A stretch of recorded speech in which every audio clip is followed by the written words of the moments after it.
Il faut si peu de choses pour embellir la vie. Bonjour à tous et bonne année à ceux à qui je ne l'ai pas encore souhaité. On a tout le mois de janvier, paraît-il, pour se souhaiter la bonne année. Voilà, j'espère que vous n'allez pas être choqués par ma prédication ce matin. Je prêche rarement sur ce sujet parce qu'il y a tellement d'escrocs qui se servent de ces textes pour s'enrichir personnellement que je ne veux pas être mélangé à cette racaille. Donc je prêche rarement sur ce sujet. Cependant, nous vivons des temps difficiles où les gens n'ont plus tellement des moyens, et c'est pourquoi j'ai décidé de prêcher sur ce sujet-là, parce que c'est quand même Jésus qui en parle, et c'est Jésus qu'on écoute, c'est pas... Bon, évidemment, il y a tous ces faux pasteurs, ces faux prophètes, tous ces gens qui... Mais moi, ce que je vous apporte, c'est la parole de Jésus-Christ. Ce que je veux, c'est que vous sachiez ce que Jésus veut pour vous. Donc on va faire une première lecture dans 2 Samuel 2, 1, 7. C'est David qui parle. Voici les dernières paroles de David. Déclaration de David, fils d'Isaïe, déclaration de l'homme haut placé, de celui que le Dieu de Jacob a désigné par onction, du doux musicien d'Israël.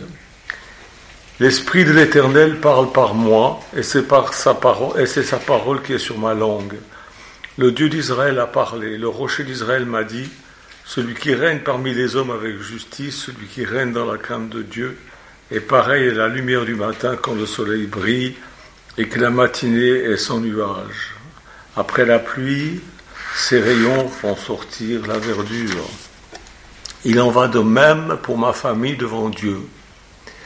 Puisqu'il a conclu une alliance éternelle avec moi, en tout point bien réglée et bien gardée, il fera pousser tout mon salut et tous mes désirs. Les méchants, eux, sont tous comme des ronces dont on se débarrasse et que l'on ne prend pas avec les mains. Celui qui les touche s'arme d'un outil en fer ou du bois d'une lance et on les brûle au feu sur place. Amen. Et je voudrais vous lire un autre texte dans Luc chapitre 6, 38. Quand il dit qu'il a fait avec nous une alliance en tout point bien réglée, voici un de ces points qui est bien réglé. Il y a beaucoup d'autres choses, mais dans cette alliance, il y a un point en particulier qui est bien réglé et sur lequel je veux parler ce matin. Luc 6, 38. Voilà ce qu'il dit. C'est Jésus qui parle et qui dit « Donnez et on vous donnera. On versera dans le pan de votre vêtement une bonne mesure, cassée, secouée et qui déborde. Car on utilisera pour vous la même mesure que celle dont vous vous serez servi. » C'est-à-dire si tu sèmes, si tu donnes avec une petite mesure, et puis tu recevras une petite mesure. Mais par contre, si tu donnes abondamment, tu recevras abondamment. Ces paroles de Jésus, c'est un point de l'alliance. Vous allez me dire, c'est l'alliance, c'est pas la même que l'alliance qui a été faite à Moïse. Et tout. Jésus est dans la nouvelle alliance, je vous le signale, c'est lui qui l'a inventée. Et c'est une alliance, et c'est un point de l'alliance qui est bien réglé et qui est gardé par Dieu. Et qui veille sur sa parole. Dieu veille sur sa parole pour l'accomplir. En ce début d'année, je tiens premièrement à dire merci à tous les donateurs qui ont permis de rendre possible tout le travail que nous avons pu effectuer en Afrique en 2023. Et on a fait du bon boulot et je suis content. Et il y a des milliers de femmes là-bas et d'enfants qui sont contents aussi. Vous savez que il y a eu des millions de personnes qui ont été déportées à cause des actes des terroristes dans le nord du Burkina Faso. Et beaucoup d'hommes ont été assassinés, leurs femmes ont fui avec les enfants et sont arrivés en particulier dans le village de Nicolas Savadogo, dont il est maire. et il n'y avait pas d'eau, il n'y avait rien du tout, et on a pu pourvoir. C'est grâce à vous, hein. Merci. Je vous remercie de tout cœur. Et puis dans 9 jours, Philippe et Marie-Claire Navez de notre communauté, ils partent au Togo pour réparer les conduits d'un forage qui est actuellement inutilisable. C'est bien ça, hein? Il y a des tuyaux qui ont été crevés avec le temps, évidemment. Et puis il y a des bestioles qui sont rentrées là-dedans, qui sont mortes, qui ont pourri. Et ça rend les gens malades. Ils ont crié au secours, voilà, parce qu'ils n'ont pas les moyens Donc, merci à ceux qui ont donné. Merci. Philippe et Marie-Claire ont travaillé pendant des mois, plusieurs jours par semaine, en faisant des marchés, en vendant des trucs et des machins pour pouvoir payer leur voyage. Donc, on fait pas et pour pouvoir acheter des tuyaux et faire tout ce qu'il faut. Et puis, il y a aussi les donateurs, vous qui donnez à C'est faisable de notre association. Vous trouvez l'adresse dans notre site Révélation Bible, en un mot, révélationbible.fr. Et je vous remercie, et puis continuez à le faire parce qu'on a encore des projets. On va pas s'arrêter tant qu'il y a de la vie. On va pas s'arrêter à dire on va regarder le feuilleton ce soir. On continue l'œuvre de Dieu. N'oubliez pas, une occasion de donner repoussée est une occasion perdue de recevoir. Vous devriez inscrire ça dans votre chambre, dans votre salle de bain, pour que vous y pensiez tous les jours. Une occasion de donner repoussée est une occasion perdue de recevoir, puisque Jésus dit, celui qui donne, il reçoit. Il reçoit une mesure bien secouée, tassée, serrée, qui déborde. Donc on reçoit toujours davantage que ce qu'on a donné. Ça fait depuis 68 que je suis chrétien, depuis 68 j'ai entendu cet enseignement, et je peux témoigner, mon épouse peut témoigner, la communauté peut témoigner que c'est vrai. Parce que selon Jésus, recevoir, ça suit donner. Bien sûr, vous pouvez recevoir d'autres moyens. Il y a votre travail, mais vous avez donné du temps, vous avez donné de l'énergie et vous recevez votre salaire. La retraite, vous avez cotisé, maintenant vous recevez. Vous me direz c'est peu, mais d'accord, mais ça c'est humain. Les allocs et tout ça. La loi du royaume, c'est ça. Il faut d'abord donner avant de recevoir. Et ça, c'est depuis Noé. Dieu a fait cette alliance avec nous, avec les êtres humains. Il l'a faite à Noé. On trouve ça dans Genèse 8, au verset 22. Il dit, tant que la terre subsistera, les semailles et les moissons ne cesseront pas. C'est-à-dire, tout ce que tu sèmes, tu le moissonnes. C'est une loi que Dieu a donnée, une promesse que Dieu a faite. C'est une alliance. Et dans une alliance, il y a deux parties. Tu ne peux pas moissonner si tu n'as pas semé. Si tu ne sèmes pas, tu ne peux pas moissonner. Je me rappelle toujours Osborne qui disait ces chrétiens qui se réunissent autour d'un sac de blé et puis qui prient pour que Dieu leur donne une bonne moisson, et puis ils sortent de la réunion de prière en disant on a bien prié, le Seigneur va bénir, c'est bien, mais ils ne sèment jamais leur sac de blé. Alors après ils disent c'est bizarre, on a prié puis Dieu ne nous a pas bénis. Mais oui, mais ce qu'il fallait c'était pas seulement prier, c'est bien de prier, mais il y a une loi, il y a une alliance qui était faite. C'est que le blé, il ne faut pas seulement prier dessus, il faut aussi le semer. Oui, mais si je sème le blé, j'en aurai plus. Oui, c'est vrai, quand on jette du blé par terre, on l'a plus. Il faut que le grain de blé meure pour qu'il puisse croître. Mais quand on a semé le blé, un grain en donne 30, 60 ou 100. Vous êtes d'accord? Tout ça, c'est dans la Bible. J'ai vu des milliers de miracles, de guérisons, entre autres, dans mon ministère, et je sais qu'un miracle, il suit la foi. quand j'ai commencé en Afrique, je me rappelle, Nicolas Savadogo était très jeune, il était encore à l'école biblique et il me disait, mais pourquoi il faut prier pour les malades tout de suite? Je dis non, il faut d'abord les enseigner. Il faut élever leur foi. Et quand ils ont la foi, alors on prie pour eux et alors on récolte ce qu'on a semé, c'est-à-dire la parole de foi. La guérison, elle suit la foi.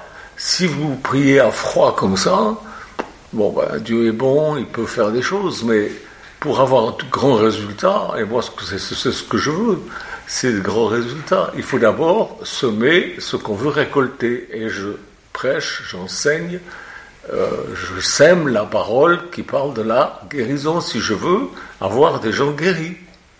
Et quand il a compris, hein, et depuis il fait la même chose, et il a tout autant de miracles, tout autant de guérisons, et c'est magnifique, il a un ministère magnifique. Le miracle, il suit la foi. Comme la moisson, elle suit les semailles. Si vous ne semez rien, vous ne récoltez rien. Vous savez ce qui pousse? Pas des mauvaises herbes. Allez, 2 Corinthiens 9, 10, 11. Je vous lis. 2 Corinthiens 9, 10, 11.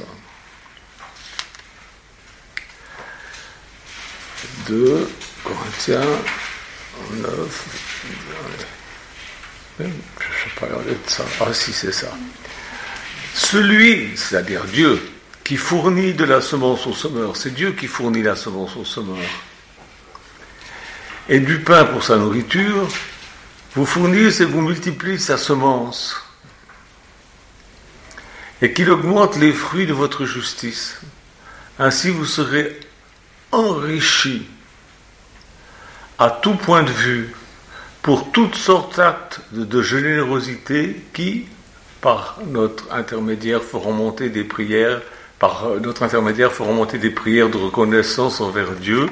Et au verset 14, et les gens qui recevront, ils prieront pour vous, parce qu'ils auront une vive affection pour vous, à cause de la grâce surabondante que Dieu vous a faite. Que Dieu soit remercié pour son don incomparable. Et les gens disent ça, mais je ne sais pas s'ils comprennent. Hein.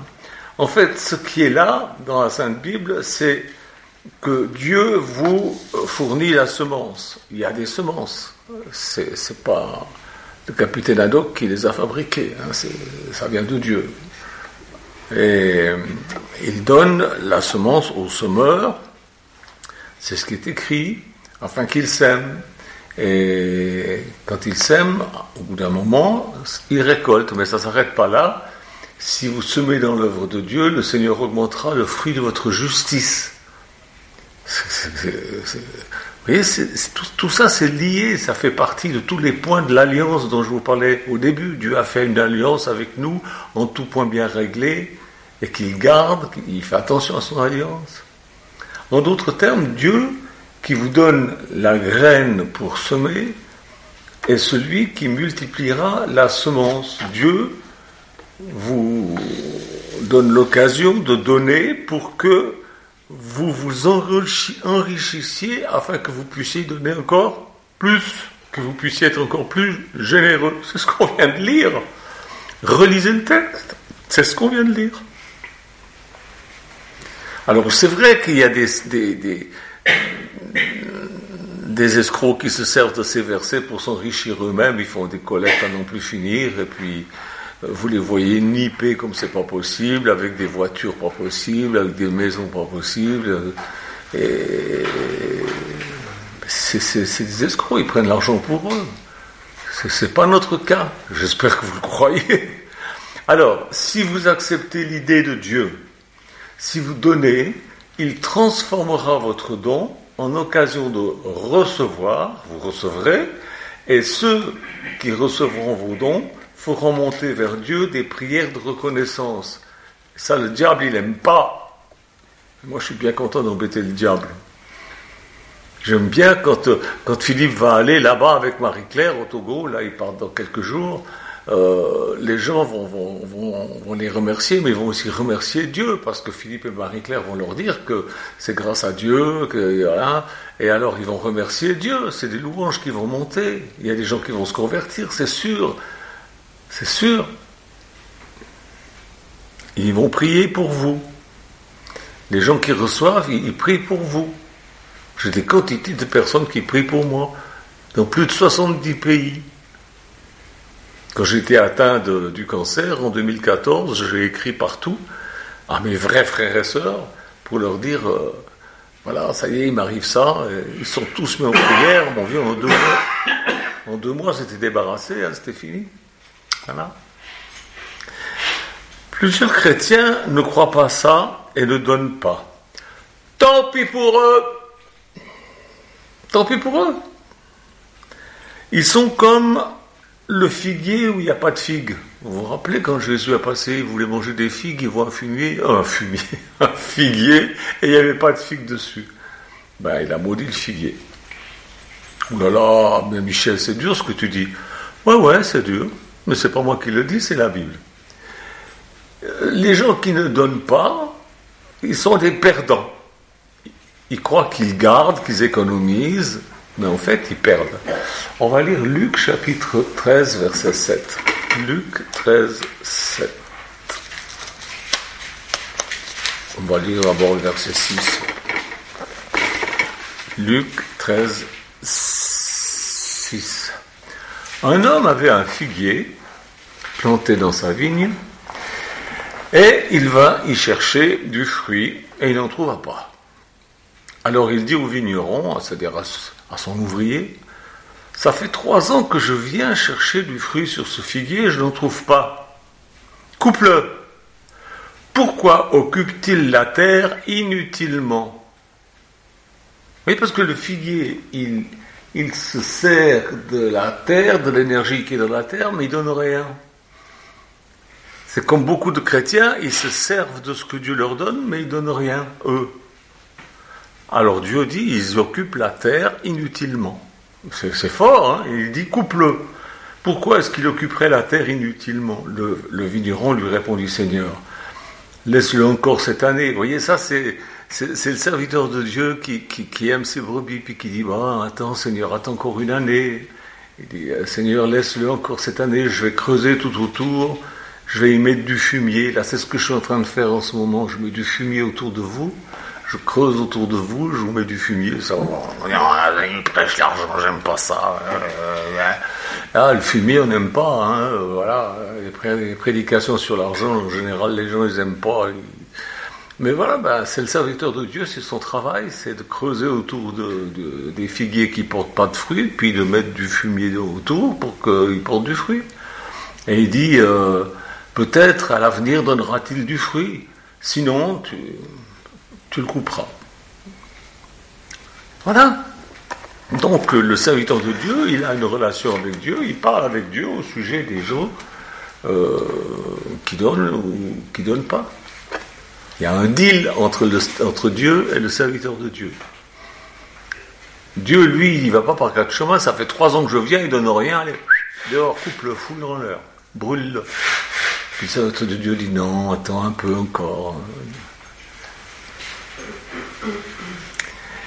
Ils disent croire la Bible, mais ils prouvent qu'ils ne la croient pas. Ils ne la croient pas, ils ne croient pas que Dieu est leur source. Et puis ils se plaignent. Alors ils disent, je ne peux pas donner, j'ai déjà pas de quoi vivre. Vous savez, quand j'étais jeune, j'ai entendu, c'était en 70 ou 71, je ne sais plus, Frère Osborne prêchait ça, au sujet de semer et de moissonner, et je lui ai demandé en tête à tête, mais ce message, vous le prêchez en Amérique, vous le prêchez en Europe, mais est-ce que vous le prêchez en Afrique, là où il y a des pauvres ? Il me dit, mais je le prêche surtout en Afrique, parce qu'ils ont besoin de l'entendre. Ils ont besoin de l'entendre encore plus que vous. Vous avez toutes sortes de possibilités de vous en sortir, mais eux, ils n'ont rien. Alors, le peu qu'ils ont, il faut qu'ils prélèvent un peu de ce qu'ils ont pour donner, afin de recevoir, pour pouvoir donner davantage et vivre bien. s'enrichir, comme dit le texte qu'on a lu tout à l'heure. J'ai compris et j'ai dit, je vais le prêcher aussi en Afrique. Et en fait, c'est la première prédication que j'ai faite en Afrique. Philippe était là avec moi. On était sous une paillote avec des serviteurs de Dieu. Ça les a bouleversés. Ça les a bouleversés. Et maintenant, ils ont une autre vie. On peut dire qu'ils ont une autre vie. Alors, moi, je ne peux pas donner parce que je n'ai pas. Mais réfléchissez. Mon message de dimanche passé a été écouté 9037 fois. C'est-à-dire, il y a 9037 personnes qui ont écouté ce message. Si ces 9037 personnes se mettent ne serait-ce que 10 € chacun, ça ferait 90 370 € dont on pourrait se servir pour aider des gens qui en Afrique ne mangent souvent qu'un repas par jour. 10 €. Il y en a plein qui ne donnent jamais à Dieu, par contre qui se payent des paquets de cigarettes qui les tuent. Ah non, c'est vrai, chez les chrétiens on ne fume pas. Mais bon. Mes frères et sœurs, il faut travailler vos pensées. Il faut faire un travail sur vos pensées pour que vous les placiez sur Dieu, pour que vous puissiez lui faire confiance.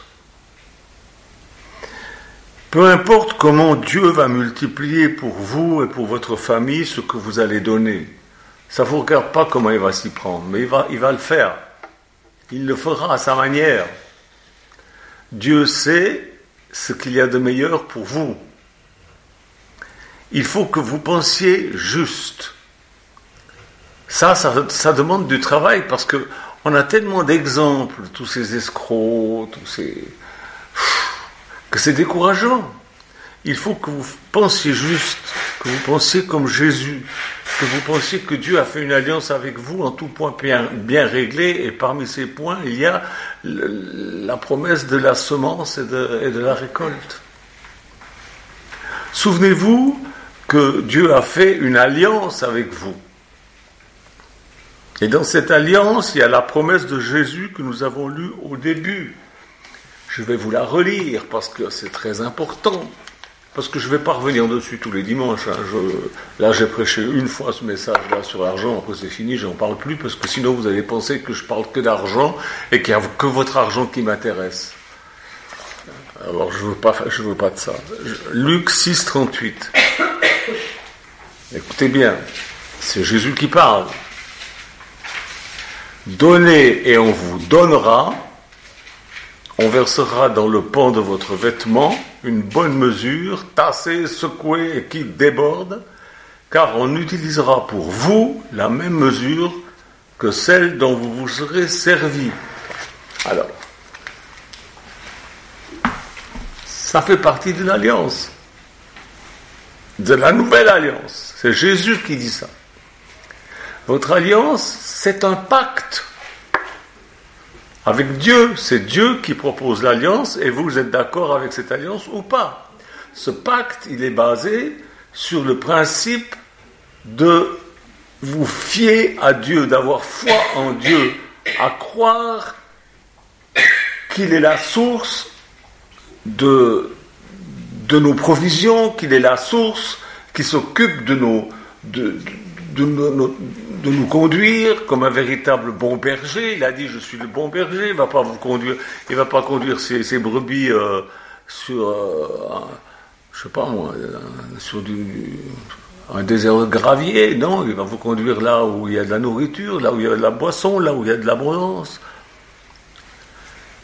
Vous donnez de la semence dans son royaume en aidant son serviteur à faire l'œuvre de Dieu.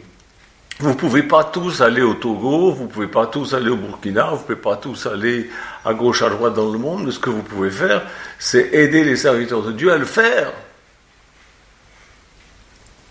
Trop de chrétiens acceptent de vivre au 2e, voire au 3e rang. Moi j'ai entendu des gens qui disaient, moi pourvu que je sois sauvé, même sur un strapontin au fond du ciel, c'est ça qui m'intéresse, moi c'est d'être sauvé.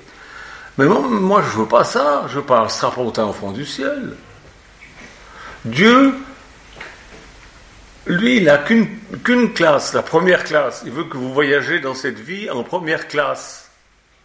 Vous dites, ben, j'en suis loin. Oui, mais semez, vous récolterez. Même si c'est peu au début. Si vous semez peu, vous récolterez peu, mais vous récolterez toujours davantage que ce que vous avez semé, donc vous pourrez donner davantage la prochaine fois, et au bout de quelque temps, vous pourrez donner beaucoup. Il y a un début à tout. Dieu est vivant, il est à la pointe de votre besoin à vous. Si tu lui as donné le meilleur, comme la veuve au temple, eh bien tu peux t'attendre à son meilleur. La veuve au temple, vous vous rappelez, Jésus, il regardait ce que les gens mettaient dans la collecte. Mais Jésus, mais c'est pas correct de faire ça. Si moi j'allais regarder ce que les frères et sœurs donnent dans la collecte, on dirait, mais dis donc. Mais Jésus, lui, le faisait, il n'était pas gêné, il regardait, il disait, oui, celle-là, c'est celle qui a donné le plus. Mais puis les apôtres ont dit, mais elle n'a rien donné, elle a donné 3 sous. Il dit, oui, mais c'est tout ce qu'elle avait. Vous voyez, si vous donnez de votre meilleur, eh bien vous allez recevoir le meilleur de Dieu, c'est comme ça. C'est l'alliance. Alors, entrez de plein pied dans l'alliance et commencez à faire ce que Jésus dit de faire.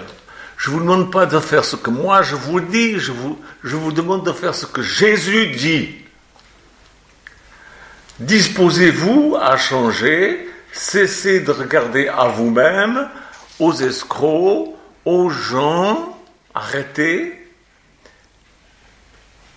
et commencez à regarder à Jésus, à lui seul. Dieu sera votre source, et toutes les autres sources ne seront que des petits instruments dont Dieu va peut-être se servir, je ne sais pas moi. Qu'est-ce que c'est les autres instruments? Qu'est-ce que c'est les autres sources, ces petits machins? Mais c'est votre salaire, c'est votre retraite, pas gros ça, hein? Ou vos allocations, que sais-je, mais je ne sais pas comment Dieu va faire, mais il va faire. Quelque chose va changer pour vous. Il n'est pas obligé de se servir, vous n'êtes pas obligé de vivre que de votre retraite, de vos allocations, de votre travail. Dieu a d'autres moyens pour vous. Des miracles pour vous.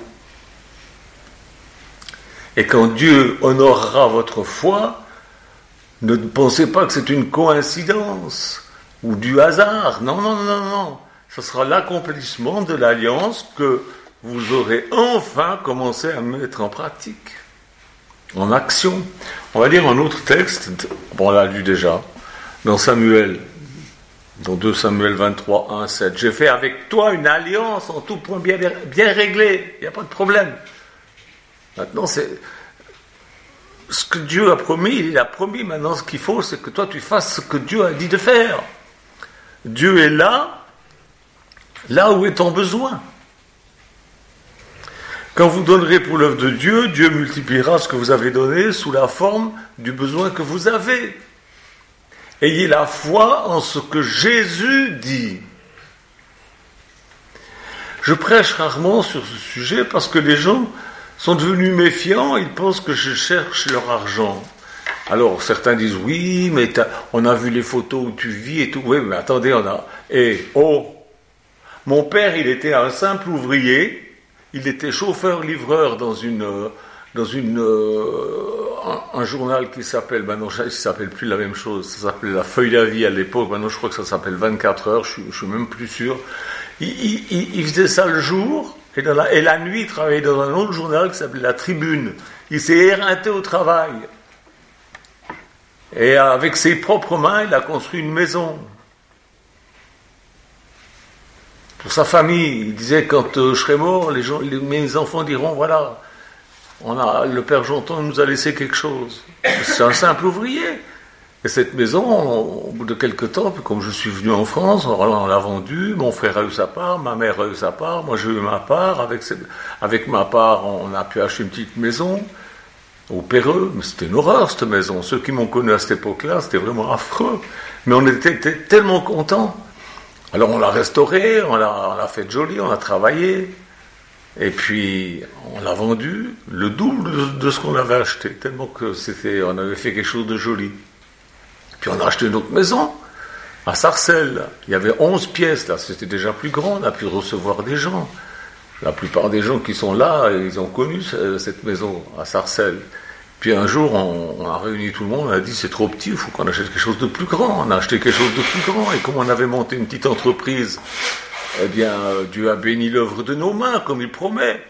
C'était une entreprise d'encadrement. Alors, on a pu, la banque nous a trouvé crédible, alors on a pu acheter le petit château qu'on avait dans comment ça s'appelle, en Normandie. Puis après, on l'a vendu, puis on est venu ici. Et Michou, ses parents sont décédés, il a mis sa part d'héritage, et puis voilà, puis chacun paye ce qu'il doit pour pouvoir vivre correctement. Mais c'est un beau cadre, c'est vrai, mais c'est pas en faisant rien, et c'est pas grâce à votre argent, on n'a pas pris votre argent pour s'acheter tout ça. On a bossé, on a investi l'argent que nos parents nous ont légué. On n'est pas des escrocs. Enfin, si vous voulez penser qu'on est des escrocs, pensez ce que vous voulez, on s'en fout. Mais moi, je sais très bien devant Dieu que tout ça, c'est pas de l'escroquerie. On a travaillé. Nos parents ont travaillé. Ayez la foi dans ce que Jésus dit. Les gens pensent souvent, oh oui, mais j'ai déjà assez de problèmes d'argent, ce que Michel, tu nous dis là, c'est encore pour nous piéger, pour nous appauvrir davantage. Bon, ben, vous pensez ce que vous voulez. Vous pensez ce que vous voulez. Mais n'oubliez pas, je suis un serviteur de Dieu, et je ne fais que d'enseigner ce que Jésus dit d'enseigner. Je ne peux pas enseigner autre chose que ce que Jésus a enseigné. Vous voulez que je vous enseigne autre chose? Oh, ben, je peux vous parler... Oui, je peux vous enseigner sur Bibi Fricotin, sur Tintin, sur Mickey. Je peux vous prêcher des choses, je sais pas, moi. Ah bah tiens, en ce moment on parle beaucoup de Depardieu. Je pourrais vous parler là-dessus. Ou alors Alain Delon, avec ses problèmes familiaux et tout. Ça intéresse le monde, hein. Ça, là, tous les jours, on voit les nouvelles de ça. Non, je suis pas appelé à prêcher ça. Je suis appelé à prêcher la parole de Jésus. Je vous prêche la parole de Jésus. Qu'est-ce que vous voulez que je vous dise? Quelle est la racine de la question? C'est ça qu'il faut voir. La racine, c'est l'argent. Il faut que vous pensiez juste au sujet de l'argent. Si vous voulez récolter de l'argent, il faut que vous mettiez en pratique ce que la Bible dit au sujet de l'argent. La lumière doit être faite en vous, et que vous compreniez que Jésus est concerné par la question de votre argent. Pas seulement le vôtre, mais celui de ceux à qui vous allez donner. Là j'ai un jeune converti, un nouveau converti, il s'appelle Thierry d'Arbelay. Ben mon Dieu, en quelques mois il a donné, mais énormément. Mais que Dieu va le bénir, c'est obligé, c'est comme ça, c'est la loi, c'est l'alliance de Dieu. Salut Thierry, il est acteur, il a fait des études à Londres, et il a un site où il dit des blagues, il dit des choses rigolotes, il se fait appeler Gibus, et puis il s'occupe aussi de remise en forme, il vend des produits, mais c'est formidable, mais il travaille, il fait pas rien, mais avec ce qu'il travaille, il prend une partie, puis il donne. Où? Ah ben chez nous, parce qu'il nous aime bien. Si vous nous aimez bien, si vous croyez qu'on est vraiment serviteur de Dieu, ben vous allez donner de notre association, afin qu'on puisse donner ailleurs, là où il y a des besoins. Il faut que vous pensiez juste. Ne vous détournez pas de Dieu à cause de cette parole de Jésus que certains utilisent malhonnêtement. Croyez que ce que Jésus dit, il le fait. Est-ce que vous êtes branché sur la bonne longueur d'onde? Parce que si vous entendez parler de l'argent par un prédicateur, vous pouvez être branché sur une mauvaise longueur d'onde, parce qu'il y a des mauvais prédicateurs. Mais est-ce que vous êtes branché sur la bonne longueur d'onde? Pouvez-vous croire ce que Jésus promet? C'est ça la question. Est-ce que vous pouvez croire ce que Jésus promet? Mon épouse et moi et ma communauté, on croit Jésus. Il agit toujours. Alors, pas toujours aussi vite qu'on voudrait, mais il agit toujours. Une moisson, ça se fait pas. Là, les paysans, il faut au moins une année pour que la moisson elle arrive à peu près, non? C'est ça. C'est un peu long des fois. On aimerait faire. Je me rappelle le film À l'Est d'Éden avec James Dean. Alors, il sème et puis il va tous les jours dans les champs pour voir si ça pousse. Alors il se met à plat ventre, puis il regarde si ça pousse et tout, c'est rigolo. Puis alors il y a un paysan qui est à côté, puis qui dit oui, il va pas bien le jeune homme, hein, parce que ça pousse pas comme ça. Dieu a son temps. Mais il fera toujours pousser ce que vous avez semé.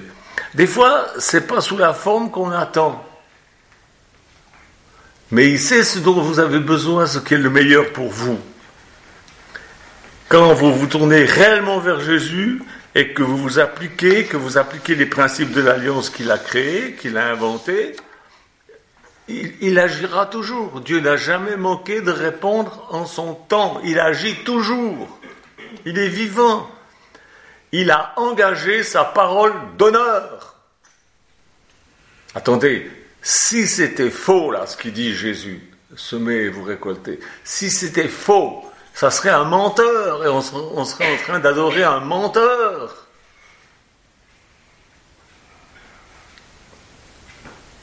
Le fait de donner et recevoir, l'intervalle, c'est vous donnez pendant que vous êtes sauvé déjà ici-bas sur terre, et puis à la fin, vous aurez votre récompense. Il y a un intervalle entre les deux. Et dans cet intervalle, c'est là qu'il faut donner. Ce sera trop tard, quand vous serez mort, vous ne pourrez plus rien donner. Maintenant, vous n'êtes pas obligé d'accepter tout ce que je vous dis. Par contre, si vous vous dites chrétien, vous êtes obligé d'accepter tout ce que Jésus dit. La Bible dit, Jésus dit, l'homme ne vivra pas de pain seulement, mais de toute parole qui sort de la bouche de Dieu. Vous voulez vivre abondamment, selon la promesse de Dieu, faites ce que Jésus dit. Moi, je ne dis pas ça pour avoir une bonne réputation, je dis ça pour vous. Je dis c'est pour votre bien. Dieu est présent et il est intéressé à chacun de vous. Tous ceux qui m'écoutent en ce moment, Dieu prend soin de vous, il vous aime, il veut votre bien. Il est concerné par vos besoins spirituels, vos besoins matériels, vos besoins de santé. Mais il ne bougera pas un petit doigt si vous ne faites pas ce qu'il dit de faire. Il ne fera rien.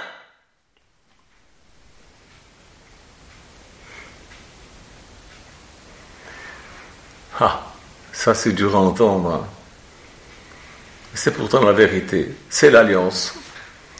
Dans une alliance, il y a toujours les deux parties. Il y a Dieu et vous, Dieu et nous. Dieu s'engage, mais nous, on doit aussi s'engager. La moisson, elle suit les semailles. Il faut semer d'abord et on moissonne après. Si on ne sème pas, on ne moissonne pas. Si Dieu n'est pas tenu de bouger pour vous en votre faveur, vous pouvez prier des années. Il ne se passera rien du tout si vous ne donnez pas. Et il me dit, oui Michel, c'est dur. Oui, c'est dur. Ouais. C'est dur pour ceux qui sont durs, ouais. Faites ce que Dieu dit et Dieu fera ce qu'il a dit. C'est l'alliance. C'est une alliance en tout point bien réglée. C'est bien réglé, mais encore faut-il que les deux parties fassent ce qu'elles doivent faire. Oh Seigneur Jésus, je te prie de faire ceci, je te prie de faire cela. Oui, on demande toujours à Dieu de faire. Et lui, ce qu'il nous dit de faire, on ne le fait pas. Mais c'est quoi, ça s'appelle quoi ça? C'est un cirque, avec des clowns. Bonjour les petits enfants, ça va bien, les petits enfants?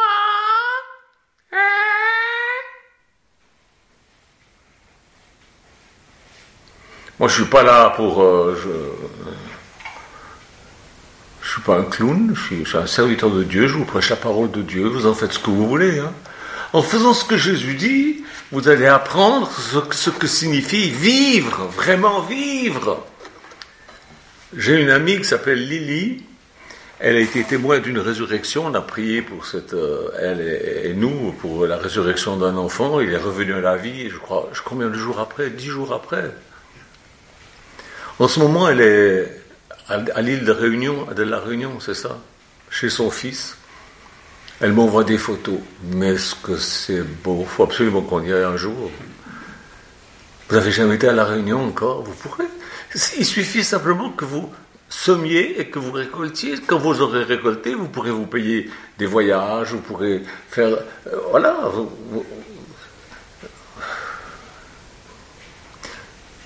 Sinon, vous resterez toujours dans votre coin à dire oui, c'est vrai, Jésus est vivant, alléluia, et puis rien. Mais quel dommage. Donc ce que je vous dis là, c'est pour vous. Il y a des endroits merveilleux à visiter. Moi, j'ai prêché l'évangile dans 70 pays. Je peux vous dire qu'il y a des endroits merveilleux. Il y a des endroits épouvantables. Mais il y a des endroits merveilleux que vous pourriez voir. Si vous aviez les sous, comme dit la chanson, si j'avais des sous, j'irais au Pérou. Mais pour aller au Pérou, il faut des sous.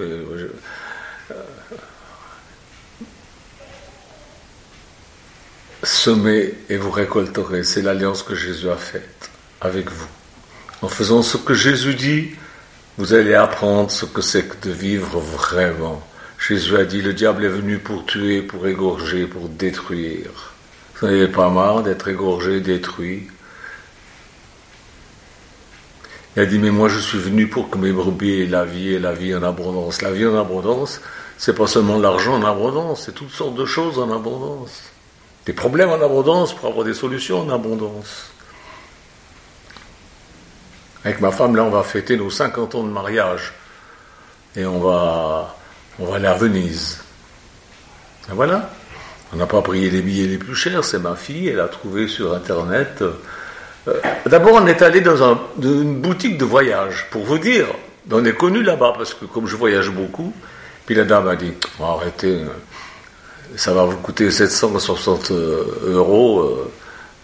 Vous avez le meilleur temps de prendre telle et telle agence, ça vous coûtera la moitié. Elle est gentille, cette dame, elle était gentille. Mais moi, je ne sais pas trop faire avec l'ordinateur. J'ai demandé à ma fille, en 1 heure, elle m'a fait ça, je l'ai billé avec l'assurance et tout. Et en effet, ça coûte la moitié. Mais vous allez récolter ce que vous semez. Si vous semez, vous allez récolter. Quand on aura fait ce voyage, on vous enverra des photos. Voilà. Et puis j'espère que ça vous motivera, parce que, est-ce que vous avez déjà été à Venise?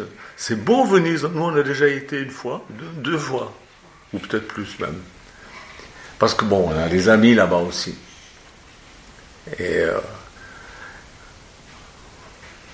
semez, vous récolterez. Mais si vous semez rien, continuez à vivre votre vie un peu, en 3e classe.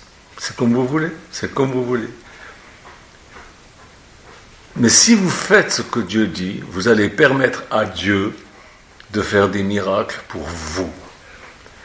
Si vous ne faites pas, il ne fera pas. Si vous faites, il fera. Que Dieu vous bénisse, que Dieu vous aide. Voilà, je ne parlerai plus d'argent pendant toute cette année, c'est fini.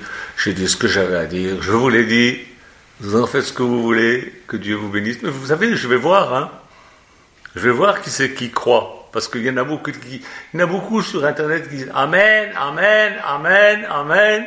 Puis après, je vais regarder sur PayPal pour voir s'ils ont semé, ils n'ont rien semé.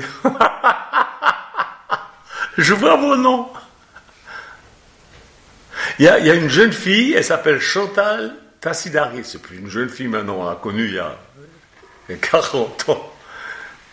Elle est venue passer quelques jours chez nous. Je ne me rappelle plus pourquoi. C'était pour faire ses études, voilà. Elle est venue passer quelques temps chez nous. Et on est devenus des amis. Mais elle s'aime beaucoup. Pourquoi? Mais parce que c'est une histoire d'amour, une histoire d'affection fraternelle. Salut Chantal, Dieu te bénisse. Avec ton mari. Celui qui sème, il récolte. Et comme il veut récolter encore davantage pour pouvoir donner davantage, il donne davantage et il récolte davantage. C'est une loi, c'est l'alliance. Que Dieu vous bénisse. J'espère que je me suis bien fait comprendre. Et puis, si vous pensez que je suis un escroc, ben pensez que je suis un escroc. Moi, ça m'est égal. Ça m'est égal. Moi, je sais qui je sers, et je sers le Seigneur Jésus-Christ. Et je sais qui je suis. Et votre avis m'importe peu. J'espère simplement que vous aurez compris et que vous ferez cela. Et ça vous fera du bien. Ça fera du bien à d'autres. Et puis, vous ferez monter des louanges à Dieu. Et des gens prieront pour vous. Que Dieu vous bénisse. Au revoir. Bye.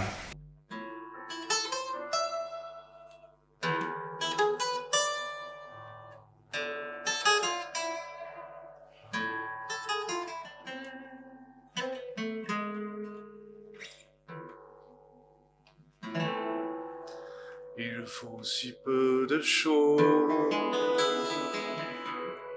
pour embellir la vie. Un sourire, une rose, simplement un ami. Il faut si peu de choses pour que le ciel soit bleu. Il suffit que Dieu pose un bleu dans les cieux. C'est vrai, j'ai tant pleuré, mon Dieu, et tu as essuyé mes yeux. Et j'ai compris que mon destin est dans ta main. Tu m'as parlé de ton amour. Ce fut pour moi le plus beau jour. Je suis à toi, mais pour toujours.